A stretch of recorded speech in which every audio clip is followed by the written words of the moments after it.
I know it's only preseason, but man, does this put a smile on my face.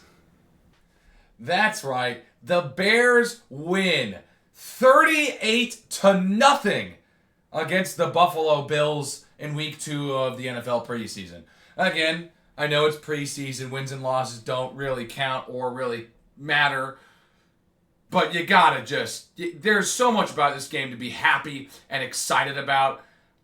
I'm gonna get real excited about this one.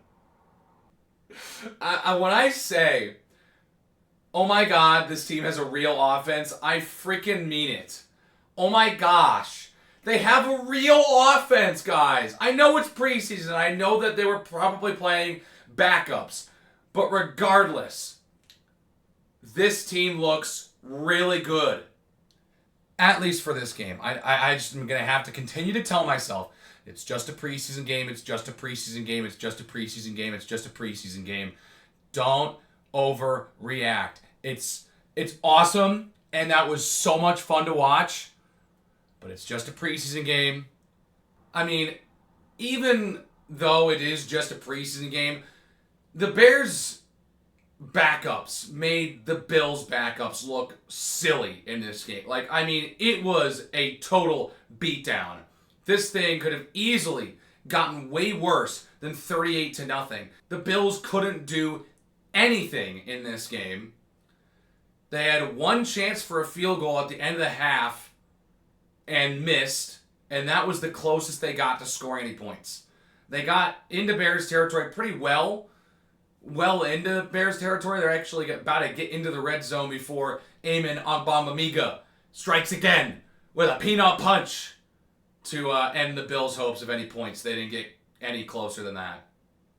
Anyways, enough jumping around things for a moment. Let's talk about what you're here to listen to me talk about. Caleb Williams and the starting offense. They played and got the start in this game. First time we get to see them in a game time scenario under Ben Johnson. And holy cow, did they look freaking amazing.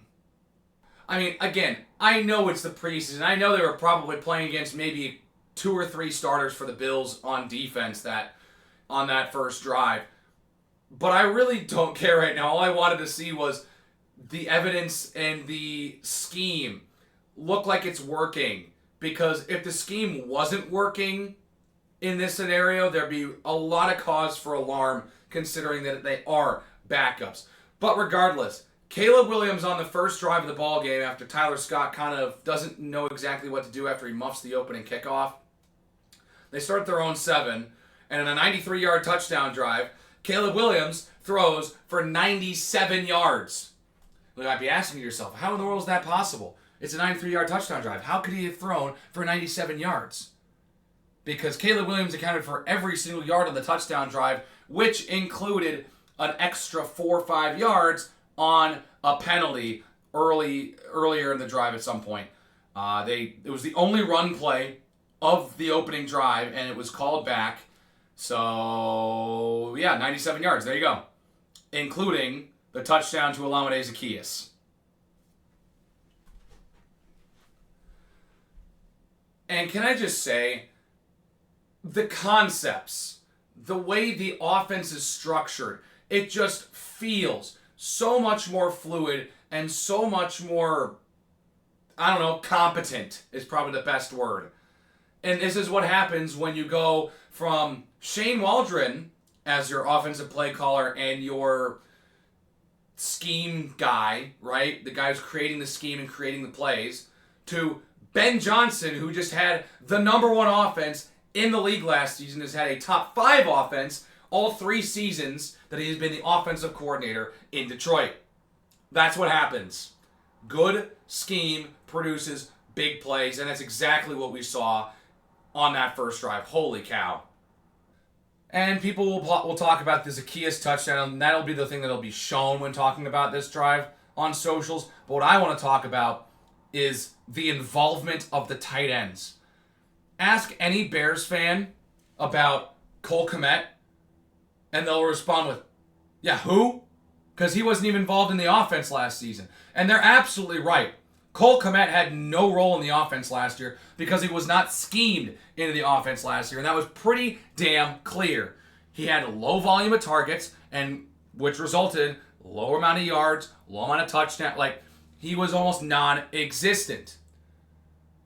We have a 2 tight end setup with Kmet and Loveland, and the first it was the first 3 completions, and which I think it amounted to about 40 yards, all 2 tight ends. First play was a nice designed rollout to Loveland to get him going, and then right after, it's a piss missile from Caleb Williams to Cole Kmet. I mean, that thing had some heat on it. A laser beam down the middle, and Cole Kmet makes that nice catch for a nice gain of just about 30 yards. Caleb then finds Colston Loveland again with some nice protection. Nice protection. Isn't that just really nice to hear? And he finds Colston Loveland just wide open across the middle, a nice little over route. And then it will turn into a 3rd and 5. And all of a sudden, simple slant inside to Zacchaeus, who uses the yak ability, the playmaking ability, whatever you want to call it, to escape and take it all the way for a touchdown. And the Bears offense goes 93 yards in 4 minutes. 4. I mean, that drive was just perfection. There was 1 incompletion on that drive. That was the only hiccup. And yeah, a penalty. That was it. But that was unreal. That was one of the best offensive drives I've ever seen in my entire life. Again, I know it's preseason. But regardless, that was amazing to watch. Caleb and the offense goes out there for a second drive, and you see some more nice concepts developing. A nice throw to DJ Moore on 3rd down. Couple nice throws. Caleb throws a couple more incompletions, and then has a 3rd down pass to Rome Odunze fall through Odunze's hands. And that would be it. They get 2 drives. They get to about midfield. It's a 4th and 5, and they decide, we're not going to go ahead and risk it. And there's 2 ways you can react to this. Well, Caleb needs all the reps he can get. Like, all that entire crowd gets to shut up pretty much after this. Honestly, in my opinion, they should shut up, because guess what? He was out there for 2 series. He threw 10 passes, and he threw for over 100 yards and a touchdown. I mean, I don't know. He looked pretty damn good to me. And the fact that he got another, as Ben said earlier this week in one of his press conferences, Caleb was got about 80 to 100 more reps by not playing last week. So that is nice to me. I think that Ben Johnson's having a more conservative approach with his starters. Have them go out there, just get some game time reps, especially with some of the new guys in the locker room. Get out there. The couple of starters that sat, some of the older guys, Joe Tooney, Grady Jarrett, Kevin Byard, didn't see those guys out there, and that makes sense. They've earned their nickel. They don't need to play preseason football. They've been around the league for a while, and so I'm fine with that. So Luke Newman takes Tooney's spot on the offensive line.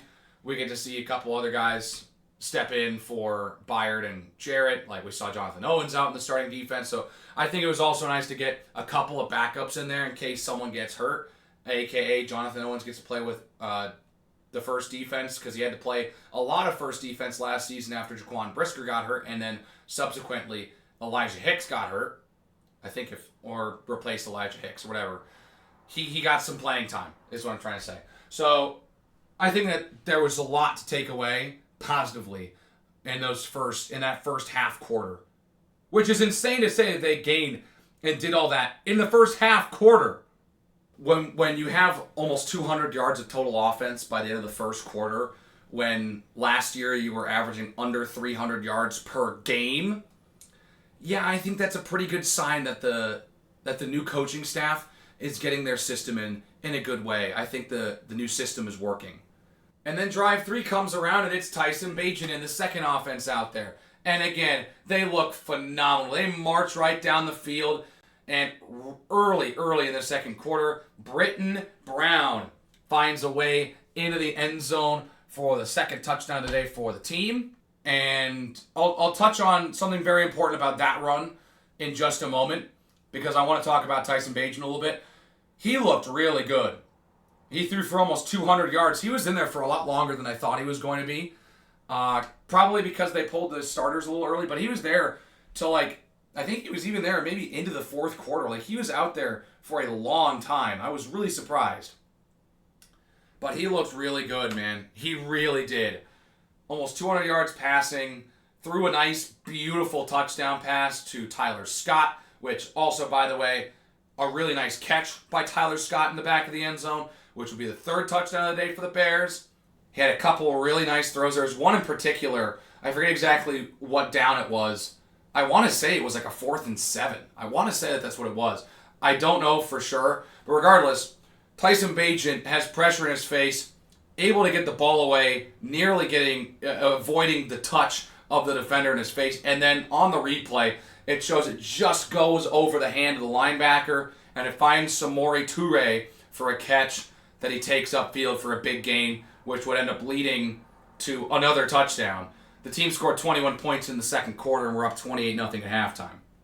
It also helps when you have over 300 yards of total offense in the first half and hold the Bills to, I believe, under 50 total yards of offense. So, yeah, that was a total beatdown.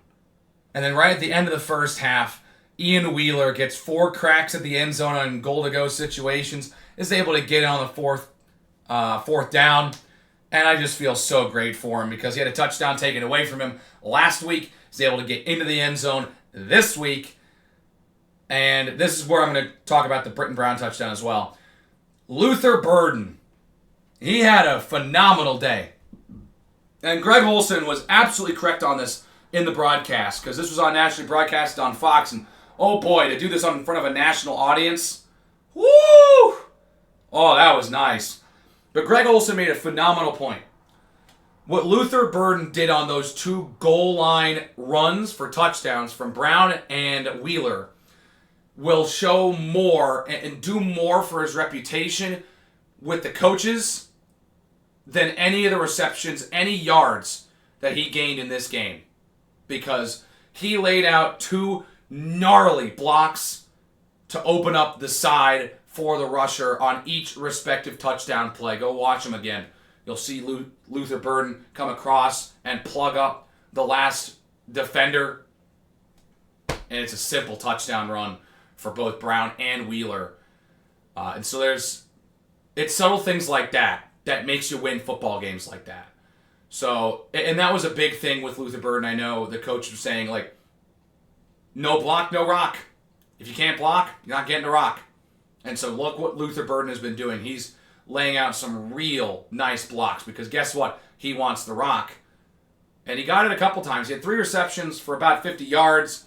There's one in particular that was really nice. Made a nice catch on the run, heading towards the sideline. Looks like he'll just run out, but he makes a nice little stutter step, little juke move, and he fools the defender who's guarding him right there. Breaks his ankles a little bit and is able to get another 5-10 yards out of it. So that was really nice as well. I'm seeing a lot of great flashes from a lot of these guys. I was just overall so pleased with how things went today. And on the defensive side, again, Amen Ongbangmamiga forcing the fumble in the third quarter. That was super nice. That was really clean. But we got to see an Andrew Billings sack. Andrew Billings making moves, making plays. He's back. Oh, I'm so happy to watch Andrew Billings play football again. That guy is just an absolute unit. He's going to be great for that run defense, which already looks a lot better. But also, Austin Booker got another sack in this one. I am really impressed with how Austin Booker's looking. I was expecting him to maybe play a little bit at the end of the year last year, which he did a little bit. Didn't do too much. But I was really hoping that he could kind of take that next step and really announce himself as a guy that can really contend to be a starter on this team. And he has had a great preseason. He had another sack here. It's just a menace all game long. I thought that the team just played phenomenal. Shut down the field. I mean, Mike White, Mitch Trubisky, and Mark Buechele couldn't do anything in this ball game. I mean, seriously, they couldn't do anything. They couldn't move the ball. They couldn't throw the ball down the field at all. It was like a no-fly zone. It was unbelievable how tightly covered every receiver on the Bills was. Despite all the backups and whatnot. Like, it's still, the point stands. Yeah, no, I'm just ecstatic. I'm overjoyed with how that went. Like, oh my gosh, that was one of the most dominant football games I've ever seen in my entire life. On par with the 48-10 beatdown of the Tampa Bay Buccaneers back in 2018 when Mitch Trubisky threw 6 touchdowns. This is pretty close to that. But I'd probably say that this is a more dominating performance just for the fact that we didn't allow any points. But again, it's totally different because, again, it's the preseason, and the Bears did end up starting most of their starters. The Bills didn't play hardly any starters, so, there's something there. But then again, it was only 7-0 by the time the Bears' backups did come in. But this team is hungry. This team wants it. They are disciplined right now. There were very few flags. The only bad flag I saw in this game was Austin Booker taking a roughing the passer penalty on Mike White. That was about it. It was a pretty clean game. Other than that, there was one play on 4th down that was pretty bad with two offensive penalties, pre-snap, illegal shift, and illegal formation. But we know that the NFL is going to be calling those a lot more this year. They're changing up the way that they call that penalty, so there's going to be some growing pains. So I'm not blaming that too much on them, because every team is figuring that out. So it's not necessarily one team is worse than the others, but it's all a learning experience, and that's why you play the preseason games. And I think a game like this really reflects on how good the coaching staff is right now and how successful their leadership and the installment of the system is. Because every guy on that team seems to just get it right now. I know it's preseason, but something just feels different. I mean, the Bears were pretty comfortably winning games in the preseason last year, but they were not destroying teams like this. Yeah, I feel just great for the guys on the team that played for the majority of this game. They got a chance to just go out there, play some football, and it looks like they all impressed the coaches. Like, there really weren't any moments in this game where I'm like, maybe that's a moment where a guy gets cut or whatever, right? I felt it was one of the most complete football games I've ever seen my team play. And again, I know it's preseason, but still, that was euphoric. So there are 3 weeks left until the regular season in the Bears' Monday night opener against the Minnesota Vikings. And I cannot wait, because if it's anything like this is going to be a fun season. It's going to be a really fun season. So I think that there's a lot of positives to take away here. I honestly cannot find a single negative right now. But I know and I trust in this staff to find some of those subtle moments where things didn't go exactly as planned and how they can still improve. Because if you're not constantly improving, this league will eat you alive.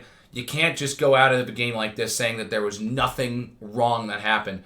Of course, any incompletion, any negative yard play, any short yard play, there are plenty of learning opportunities still be had from this game. That goal-to-go situation where it took 4 plays for Ian Wheeler to get into the end zone. I'm pretty sure there was going to be some sort of talk about that in the offensive meetings. And that's great, because guess what? They still put it in the end zone, but the conversation instead goes from why didn't we score to why didn't we score on the first play or the second play, right? So I think that's, if we're having those types of conversations as opposed to why can't we do anything on offense, that is exactly where I want this team to be as right now at this point, right? So I have all this optimism now. And oh no, the Chicago Bears and optimism aren't necessarily a good couple. They haven't really meshed well over the last 15 years, but we'll see. We'll see. I still have high hopes. Yeah, that was an unbelievable experience. That was so much fun. Got to hear Kevin Warren talk about the stadium plan. It sounds like they are really, really trying to move to Arlington Heights. Do with that information as you will. I know certain people are going to feel very strongly about that. I personally would like to see them play in Soldier Field because that's where they've played for, not necessarily a full century, but probably 70, 80 years. But again, if the organization wants to host Super Bowl in a city like Chicago in February, gotta have a dome. You want to host something like March Madness, the Final Four, gotta have a dome. So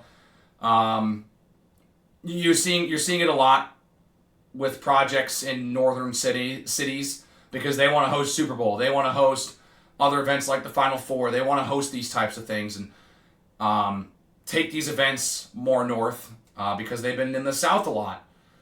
But not the Bills. The Bills got a new stadium deal going, and they're going to have an outdoor stadium, though it is going to be a partial roof, but still, it's going to be an outdoor stadium. So that's still cool.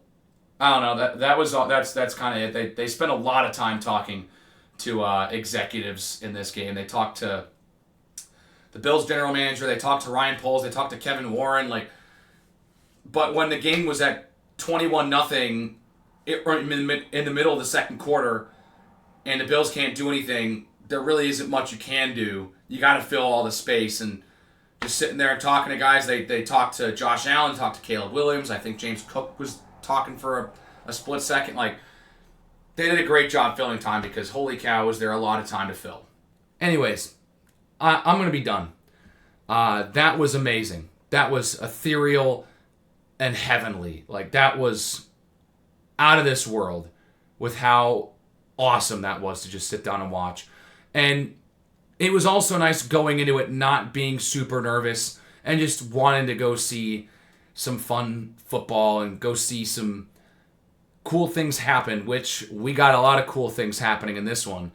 From the Bears side of things, if this was a Bills fan watching this, this game was not for you. Though, again, I wouldn't sound the alarm. You guys didn't play most of your starters, so this is what you kind of expected maybe a little bit, but I don't know. Josh Allen is still your quarterback. You re-sign a bunch of guys. You guys are going to be fine coming the regular season. You guys are going to cruise through your division, which is super soft this year again. So, I feel pretty good if I'm a Buffalo Bills fan still. Anyways, I'm going to shut up now. And I'm going to let you get on with the rest of your week and your Monday, because it's going up on Monday, even though I'm recording it Sunday. Anyways, like the video. If you really liked it, please subscribe if you really liked it. That would really help me out. Let me know that you're liking these videos. I don't know. That seems like kind of fun. I don't know. Leave a comment telling me what you thought about this game and how Caleb looked, because keeping the conversation going down in the comment section below is really fun, wouldn't you know? And, yeah, that's all I got. I'm going to see you guys in the next one. Oh, man, that was so awesome. See you guys.